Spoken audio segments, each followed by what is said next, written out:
back to our podcast. I'm so excited for today's guest. She is a dear friend of mine, a behavioral finance specialist, speaker, qualified accountant. She is also the podcast host of The System of Money, founder of Money and Biz. She is a coach and she is the Great British Businesswoman Rising Star Award winner. Welcome, Krystle. Thank you for having me. I'm excited to be here also. Yes, I've been watching listening to your podcast as well. So there's so much that we've got to discuss today, and in terms of like your journey as well. But for people that are just meeting you today, can you introduce yourself? Yeah, sure thing. Krystle McGilvery, all the letters, as I like to say. As you said, chartered accountant by profession, behavioural finance expert, CPT coach, business mentor, again certified. And I do a range of things, whether it's working with people one-on-one with their personal finances or working with founders with turnover up to, say, about 500K, helping them build confidence, get clear about their business finances, and also leaning into doing a bit more work around intersectionality and serving a specific demographic when it comes to financial problems, whether it's with the outer system in the world, systemic barriers, and kind of what happens in the home as well.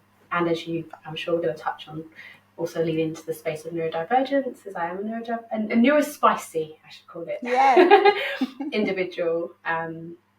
Just really loving working in this space and, as you said, helping people. Yes, that's really great. And I know you've done some work in terms of like educating yourself as well recently. What was the degree that you did? It's called Behavioural Economic Science, bit of a mouthful, but it basically means studying the psychology behind our decision making. So understanding why we do what we do, how we do it, the factors that influence our decision making, so we can better understand ourselves and make better choices. And I've personally decided to apply that to finance, but I could have gone into helping people take the vaccine or getting people to stop throwing rubbish on the floor in parks.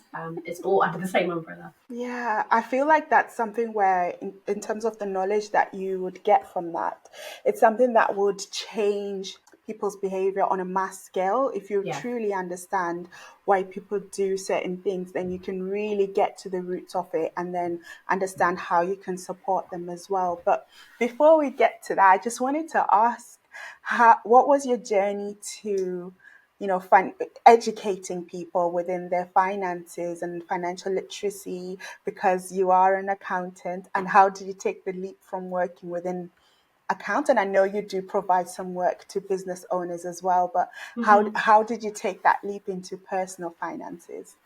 Yeah, I mean, the story, what was that? I think it's effectively my origin story, as Daniel Priestley would say. Like you, I worked in the creative sector, so worked in advertising, PR, brand agencies for about 15 years. But at the same time, I'd been teaching maths privately and supporting people in my local community, delivering workshops and helping people one-on-one. And I just had a couple of really experiences that showed me that people need support when it comes to their money, whether they were business owners or with their personal finances. And one personal home, like really close to home experience, was somebody borrowing £3,000 when I just bought my first property. £3,000 was a lot of money. It's a lot of money anyway, but when you just bought your first home, doubly so. And they promised to give it back in a couple of weeks. 10 years later, I still haven't got it back, which is fine. At the time, it was not fine. And that's really what pushed me over the edge, because like I'm sure a lot of us with minimal empathy, I got quite upset about it and had to talk to myself and check myself about how I was treating them, and then lean in to understand what's going on for them. And that's when I went down the route of really understanding financial worries and struggles, and dived into that work, and then increasingly so started to see the importance of psychology and beliefs. And that's what took me on this journey to go and study a master's in this stuff and really combine psychology and finance together as the foundation of the work I do with people individually and with their business as well. Yeah. No, that's brilliant. I like how you took what could be something that will turn you into a villain. And you took it and you turned yourself into a hero, actually. Now you're helping people on that exact subject. So I quite like that. Yeah. Uh, so yes, thank you for giving like an insight in terms of the work that you've already done, who you help, and the work that you've done, with yourself, so you can kind of support the most people, especially neurodiverse people, neurospicy people. And in which capacity do you do that? Because I know, financial education is financial education. You could coach people, but how do you differentiate between supporting someone who, I mean, we're all on a scale, but how do you support people that are considered to be neurodiverse? Yeah, it's a really good question. So, I mean, I do a couple of things, whether it's delivering workshops or training specifically for that audience. And, if I sit and compare myself to other people I see delivering financial educational workshops or, masterclasses, my delivery is definitely different. There's much more patience, the way I articulate certain concepts. I take my time to really flesh them out, especially if people have fears when it comes to money and might cause them to shut down or avoid, doubly so. And also things such as rejection sensitivity, just being negative or harsh with someone when it comes to their finances, that can really cause a spiral. So that's on like the masterclass kind of workshop space. But when it comes to my one-on-one work, again, it's right up front. It's for me to understand them. So more so than, if you're just coaching someone and just trying to get them to make better choices with their money and sort their finances out, you will be just quite clearly focused on their finances and that's it. But actually, a large part of the work that I do with people, first we focus on you. It's first understanding how you work. What are your habits? What habits are you finding are hindering you building wealth? And really get into the nitty gritties of that individual. And then we go into the actual, okay, let's roll our sleeves up now. And that also helps them build psychological safety effectively with me, because then they feel they've exposed themselves, they feel safe, and they've identified what needs to be worked on, and they feel comfortable to work through it. And that's in terms of feedback, that's what I hear. It's, from being so terrified to being excited, and that's never happened for them before. So I effectively just integrate what I understand about us NDers into how I serve them. I love that. And I know, past clients that you've had and the amazing feedback that you've received in terms of how well you work with them to just feel like, okay, I feel like I've got a handle over my finances, and that's really great. So I just want to say thank you on behalf of your clients. And I hope more people can come your way, just from hearing this, from hearing you speak, and from hearing your approach as well. I think everyone would want to be treated in that way. Like, first get to know me, understand my situation, and then let's try to fix it. So yeah, you have long lasting, positive effects in that way. Well, it's funny you say that actually, because I think there are some people who, especially in the early days where maybe I wasn't as clear about who I served and how, they would come for support and they didn't care for that beginning stuff. They literally were just wanting, tell me what to do, what button do I press? Because actually they don't need that. So you'll be surprised. There are some people who don't really care. They're happy for the bish bash bosh.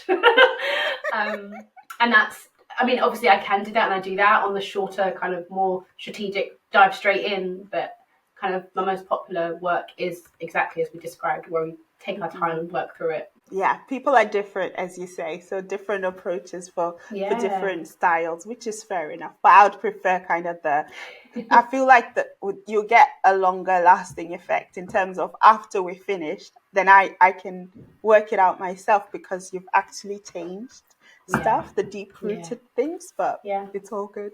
On the subject, though, how can people shift their mindset in terms of when they're dealing with financial situations? I know it probably depends on the person, but if you're just giving general advice, how can people start to shift their mindset? I mean, there's so much in this, right? I guess, like you said, there's so many different types of mindsets and views of money. If we think about somebody who is a warrior or someone who's a saver, and they're all different, and they all can have a positive impact on your finances and a negative impact. So I guess the first point is understanding, where are you identifying the problem? What part of your finances are struggling? And then linking that to what are you doing to make that be so? And this is, part of the initial work is really understanding, what are you doing? Why are you doing it? And this links in quite nicely to talking about habits and your behaviours, because your habits and behaviours are a direct consequence of what you believe and what you think. Well, how you feel, right? So if you're sad and you like to go out and buy clothes when you're sad, which I did once upon a time. I used to work on Oxford Street, and every Friday I used to be like, I hate work, down Oxford Street and buy some clothes. But that was me seeing money as a way to feel good.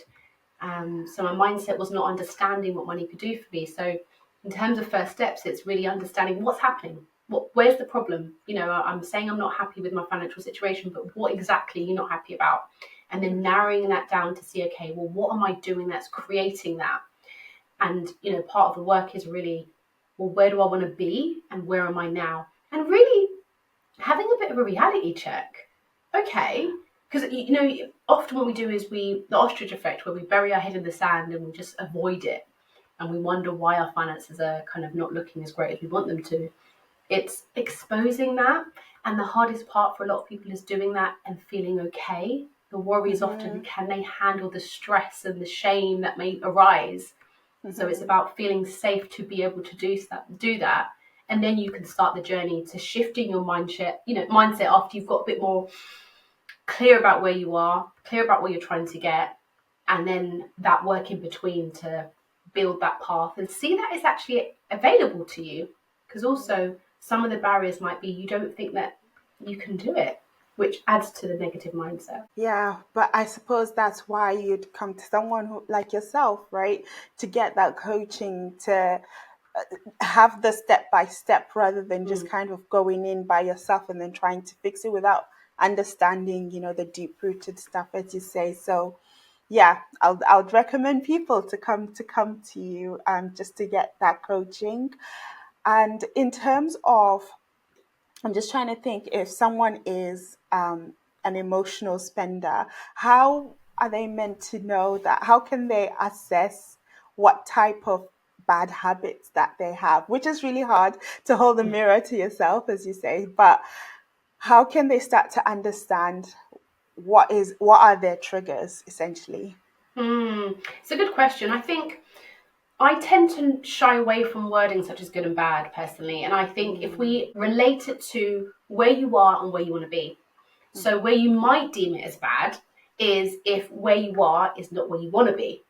Then it's identifying, hey, why is that?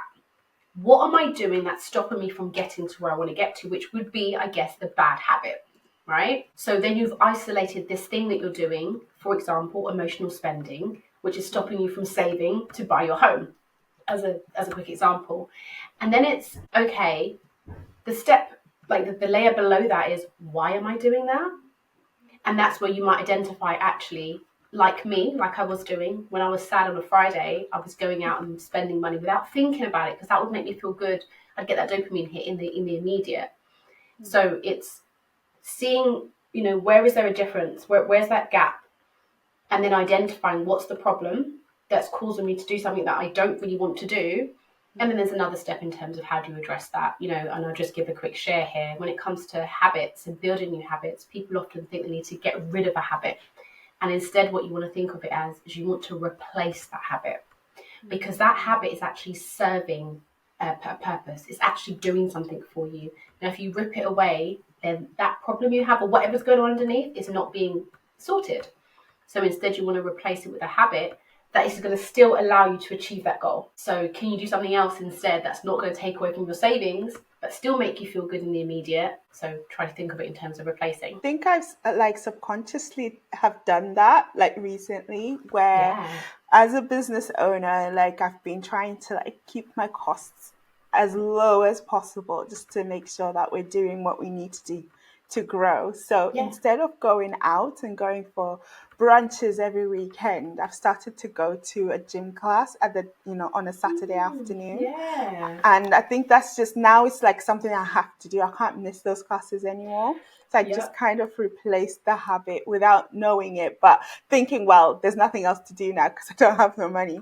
But yeah, so I quite like that. It works. It really works. And it still leaves you feeling okay because you have this need that needs to be served and you served Yes. it, but then not spent all your money. Yes, and like you still feel good because I think the Yes. idea is we just want to release, those good feelings, those chemicals. So it's like, okay, replace it with something that's good, that just replace it with something that will get you to where you're trying to go, as you said. Yeah. But yeah, remove the blockers. But it's that work in terms of identifying what they are, Yeah. that people might need support to do. Yeah, sure. But great advice, thank you. And in terms of like the piece, which is, I feel like there's a complicated, or maybe it's not that complicated, maybe it's simple, but there's a link between kind of mental health and financial wellness. I mean, financial wellness is something that came about maybe 5, 6 years ago as a term. Before that, people didn't really know what it was. And it's to try and address, the link between mental health and financial stresses. Now, how would you describe it? Because I find it hard to kind of explain, like, okay, this is what the exact link and this is how can we address it as well. But can you help to define the link between mental health and financial wellness? Yeah, I guess I see it as a loop. So if we think about mental ill health as a result of maybe financial struggle, whatever that may look like for you, whether it's debts, whether it's impulse spending, whether it's fear of money, causing you to avoid, whatever that may be, that in itself can cause mental health problems, anxiety, stress, depression, etc. But where it becomes a loop is you've got, financial struggle causing ill mental health, but you could also start at ill mental health, which causes you to neglect your finances. So then your finances will struggle. So it's where it can become a bit of a cycle. Obviously, if we flip it on its head, good finances are less likely or not going to cause mental health challenges because actually you don't have to worry about your money. And the same works in the other way. If your mental health is in a good position, you're more likely to make better financial decisions. So you're less likely to impulse spend. You're less likely to avoid. And so I see it as a quite a clean loop. So it's important to address both things because they can trigger one another. And then it could be endless, like a loop, right? So Yeah. unless if it's addressed, then you could stay in that cycle and worry, how are you going to get out of it? So is this something where we should address financial wellness first, or should we address the mental health side of things first? Well, in my head, it's a loop. So both simultaneously. Like the work that we do in terms of financial well-being, training, education, encouraging the conversation of money, removing the taboo, helping people not feel so much shame. If we think about the system of financial services, and when you're working with people in banks or credit unions or financial advisors, and the way that some of them can treat people contributes to people struggling. A lot of my clients, especially as I work with lovely NDers, call me off the back of having a really, really horrible conversation with a financial advisor or their bank or their accountant as well. And I think me and you have spoken about this, who maybe just aren't being clear, and that can just create. So I think both at the same time. And on the other side, of course, financial education, right? And like I said, encouraging the conversation, and then just supporting us when it comes to mental health, right? We all deal with mental health issues at some point, multiple points in our lives, and again, there's a stigma attached to that, especially depending on some communities or some cultures that you're from. That can be a really big taboo subject, and if that's not addressed, then that can impact the finances. So I think both at the same time. Yeah, that's so true. I mean, to the point that you just mentioned, I know personally, like in all cultures, in most cultures, but speaking from mine, Zimbabwean, and I was just speaking with a friend, he's a guy, and he mentioned that all of last year he was having financial issues, and then which was causing him to be stressed, and he felt, depressed. And then I was like, why didn't you say anything? We're Yeah. literally roots to fruits. You could come to us, we could have a confidential conversation. And because he was like, I'm a man, I should know how to Oh, manage my finances, and we don't talk about mental health. And I was just thinking, that's the cycle, as you say. Like, now you're in the cycle, and then you find it hard to come out because you're not seeking help.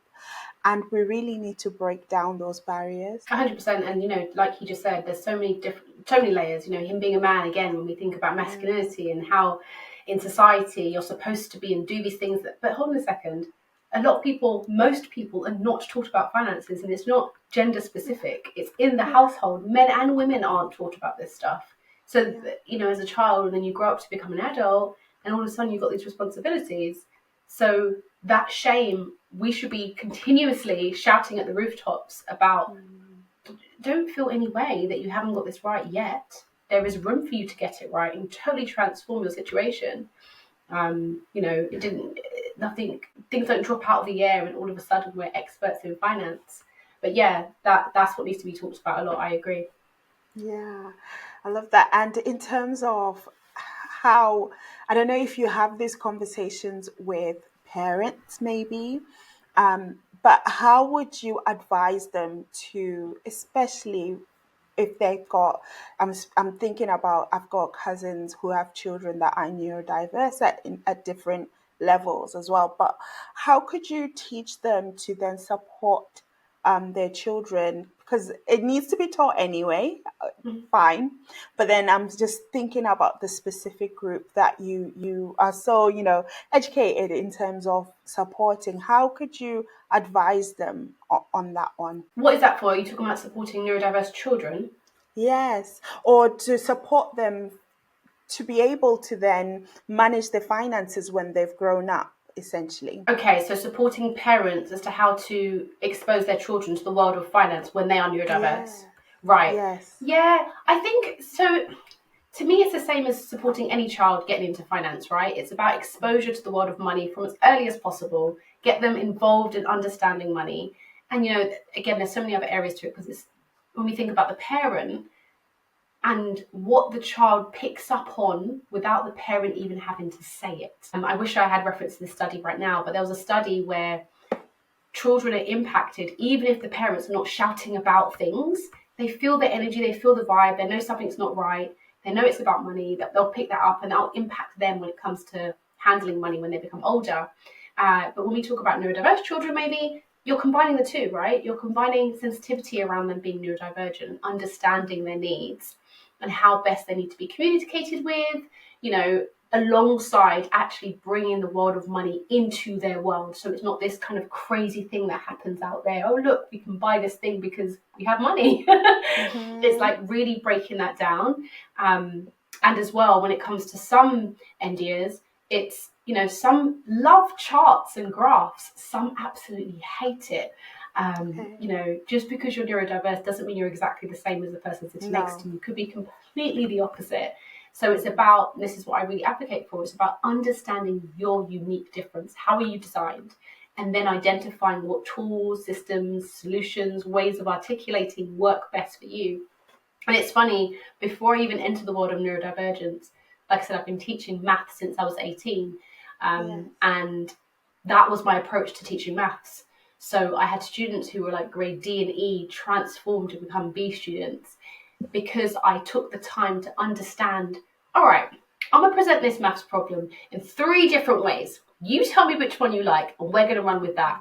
And I think that's not normally how it's done. This is the one way you have to learn. And if our brains aren't wired that way, why on earth would we get it?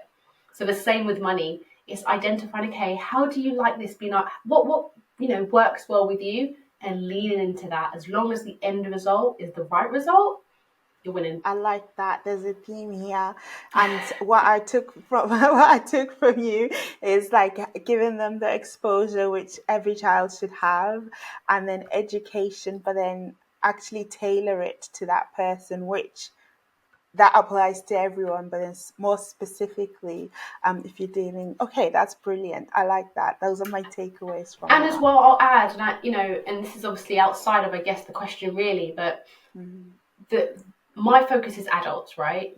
Because they're often forgotten.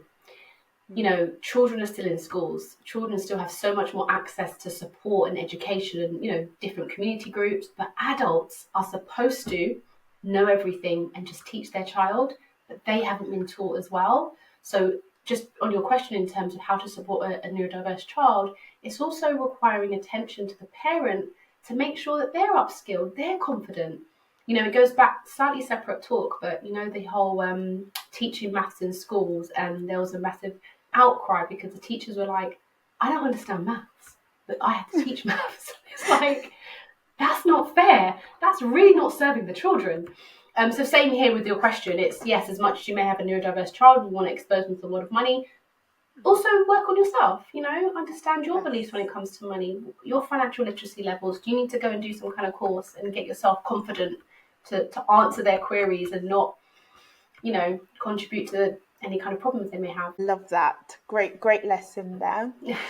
And then you've mentioned and you've worked on humanizing finances and humanizing the financial services. What do you mean by that? Do you mind explaining what that entails?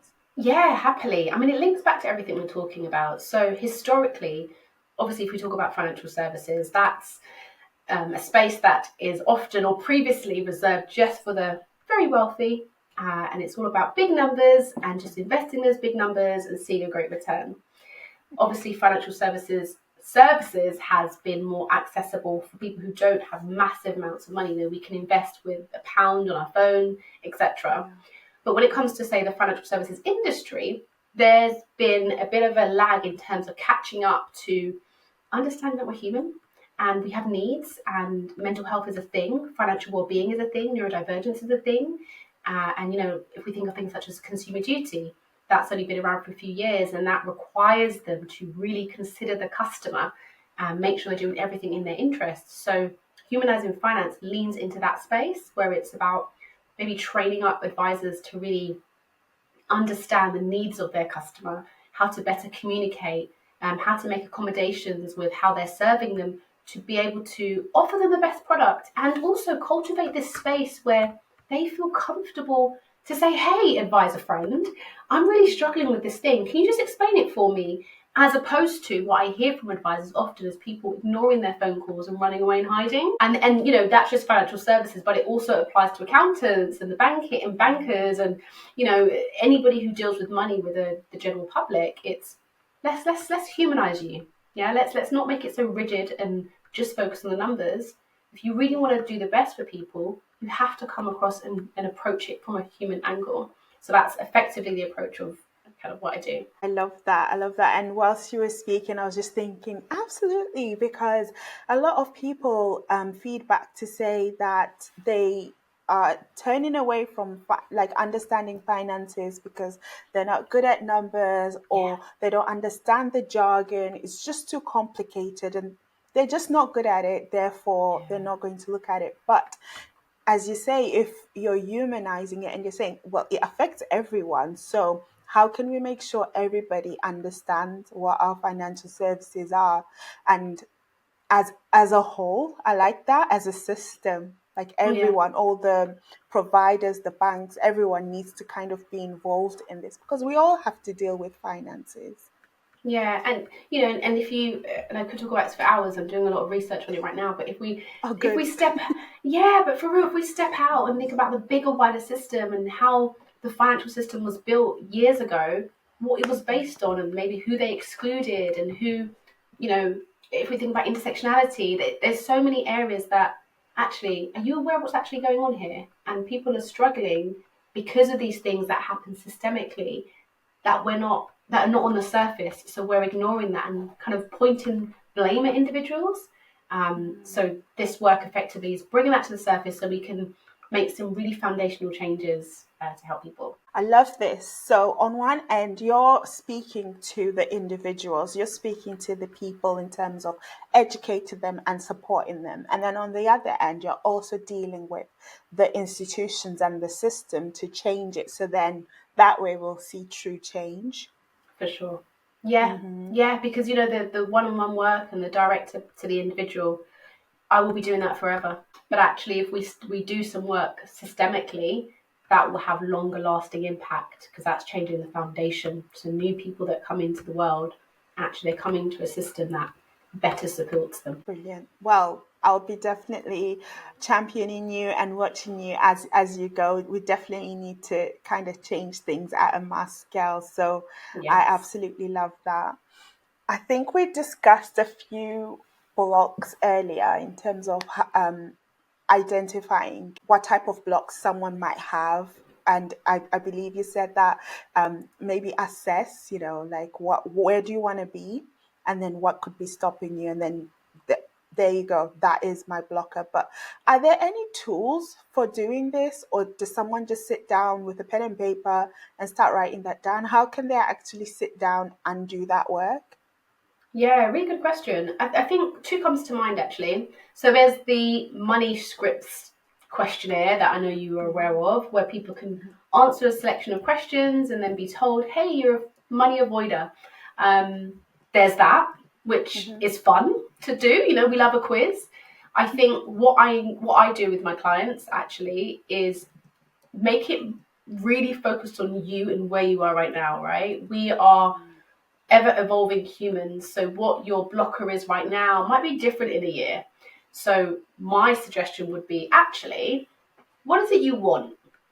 What do you want your finances to look like? What do you want to be doing with your money right now? Do you want to be traveling 3 times a year? Does that mean you need to have this much money in saving? Like, what is it? What's your goalpost?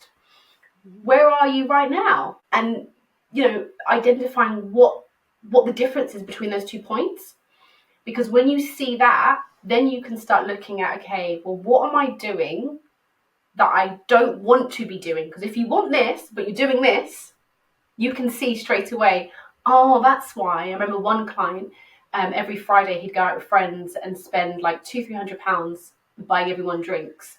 But he was Wow. trying to save up to get married or buy the house. I can't remember, one of the two. It was quite a few years ago. Still Um, big.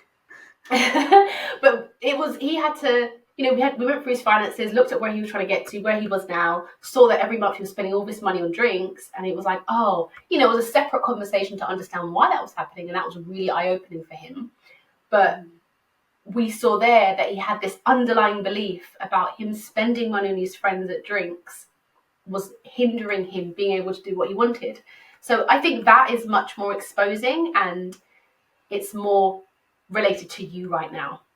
And then you can make changes that are really relevant to your today. I like that. I like that because I think people also come to, a coach or come to perhaps, an advisor or whoever, knowing really where am I going wrong and what am I doing wrong, but then they need someone else to help them change that. And I did read when I was reading up your bio that you approach financial education from a place of forgiveness, acceptance, and positivity, allowing people the freedom to scratch the surface and when what's necessary. And I quite liked that in terms of describing someone who is helping you with your finances, because normally people think that you're going to be harsh and this is what your budget is and stop spending everything. But if you read that that's your approach, then you're like, okay, hopefully she won't judge me when she sees that I'm spending £300 every week when I'm out in the club. For sure. And as well, I always find that everyone who comes with that kind of issue, maybe they're overspending or they've got debts. Debts is a common one where everyone's like, I've got this much debt, and they're embarrassed. And it's like, okay, sure. My client last month had this much debt, which is like 3 times your amount. You're Yeah. never going to be the worst. So it's just creating that safe space for people to feel comfortable 100%. Otherwise, you're not going to get the best out of people, right? Yeah, exactly. I'm going to switch the subject a little bit Sure. because last year you were so busy.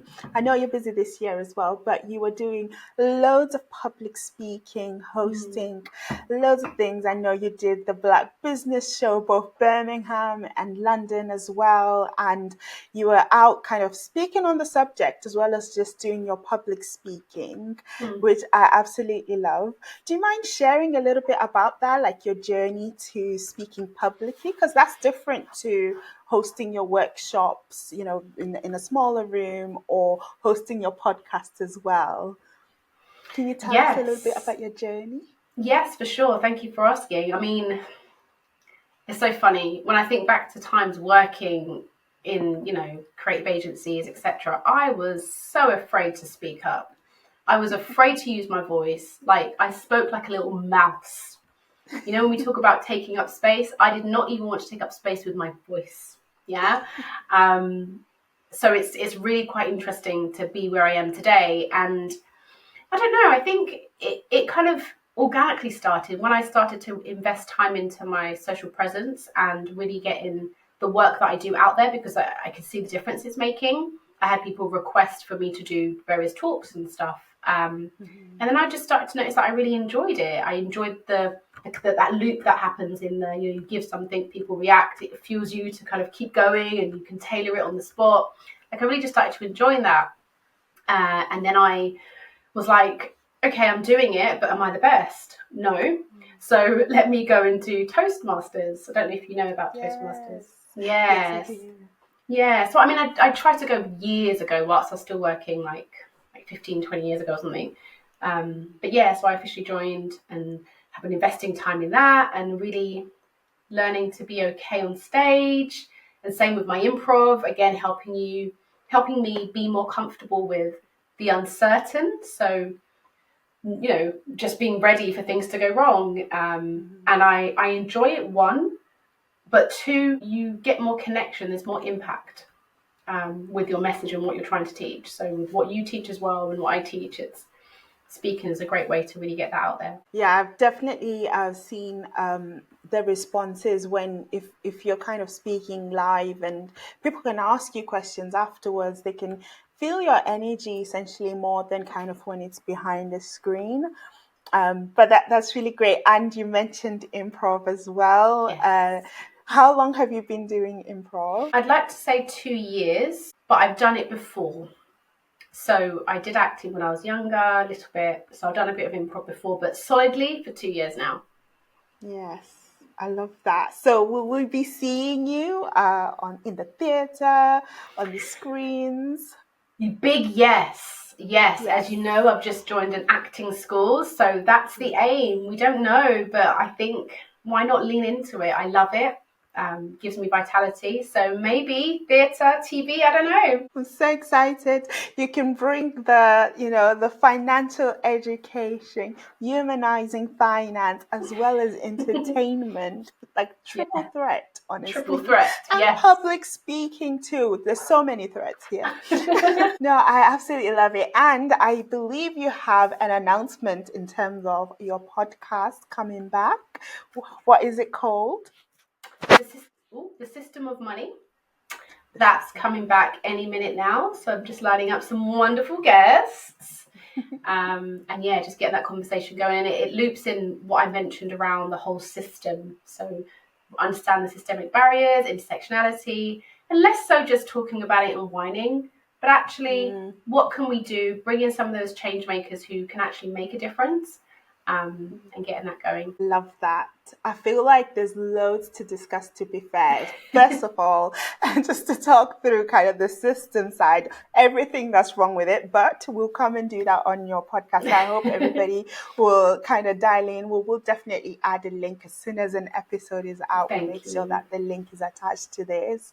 And also people can follow you as well on Instagram, on LinkedIn. What is your at, please? Yes, Instagram, Krystle_McGilvery, all the letters. I'm sure my name will be somewhere around this. And on LinkedIn, Krystle McGilvery. I just started a Substack, but I've neglected that, so we won't talk about that. But yeah, the podcast will be on Spotify, Apple Podcasts, etc.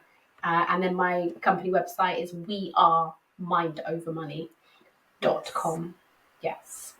Brilliant, brilliant. And we'll definitely be steering people, especially business owners as well. I know a few business owners that feel like they need that support to just fix their finances, as well as anybody in terms of coming to yourself to get that friendly approach, which is really great. But today has been such a good conversation. I'm pretty sure there's a lot more that we could discuss as well, but we'll leave it there. I just want to say thank you for offering up your time, your knowledge, and your energy as well. And I hope everybody enjoyed watching us today. Thank you so much for having me. It's been a treat. That is all for us today, guys. Join us next week for some more seeds to sow. And please remember to support us by following and leave a rating on our show on whichever platform you're listening to us from. To those watching on YouTube, please leave a like and a subscribe to our channel. All of your support goes a long way. Thank you so much for joining us today. And remember, keep shining.